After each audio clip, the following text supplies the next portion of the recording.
બોટાદ શહેરની શૈક્ષણિક સંસ્થા એટલે સાંદીપની વિદ્યાલય બોટાદ ગુજરાતના મહાપુરુષ પૂજ્ય કેકા શાસ્ત્રીજીના વરદ હસ્તે શરૂ થઈ અને આજે 32 વર્ષ કરતા પણ વધારે સમયથી કમિશન નહીં પરંતુ મિશન માટે ચાલતી સંસ્થા એટલે વિદ્યા ભારતી ગુજરાત પ્રદેશ સંલગ્ન શ્રી સાંદીપની વિદ્યાલય કે જ્યાં ટ્રસ્ટીઓ, સંચાલક શ્રી તથા શિક્ષક મિત્રો બાળકોમાં ભારતીય સંસ્કૃતિના ઉચ્ચતર સંસ્કારોને ઉજાગર કરવા માટે સતત પ્રયત્નશીલ રહે છે.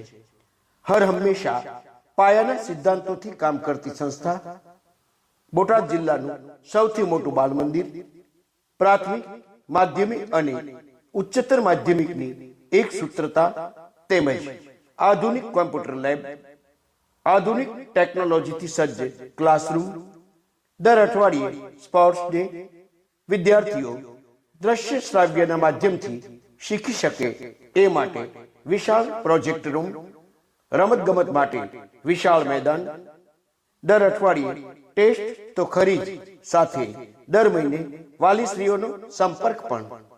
શાળામાં સાંસ્કૃતિક કાર્યક્રમો, યોગા, સ્પોર્ટ્સ ડે જેવી વિવિધ પ્રવૃત્તિઓ પણ ખરી. સાંદીપની વિદ્યાલય દ્વારા જે જ્યોત પ્રગટાવવામાં આવી છે એ આજે દેશના ખૂણે ખૂણે પ્રજ્વલિત છે. પ્રવેશ કાર્ય શરૂ છે તો આપના બાળકના ઉજ્જવળ ભવિષ્ય માટે આજે જ મુલાકાત લો. ગુજરાત પ્રદેશ સંલગ્ન શ્રી સાંદીપની વિદ્યાલય. ગુજરાત પ્રદેશ સંલગ્ન શ્રી સાંદીપની વિદ્યાલય વરિયા દેવીના મંદિર પાસે, ચકલા ગેટ, તુરખા રોડ, બોટાદ. આ શાળાની એક અનોખી પહેલ બોટાદ શહેર તેમજ આજુબાજુના ગામડાઓમાંથી આવતા વિદ્યાર્થી મિત્રો માટે વાહન સુવિધા તદ્દન ફ્રી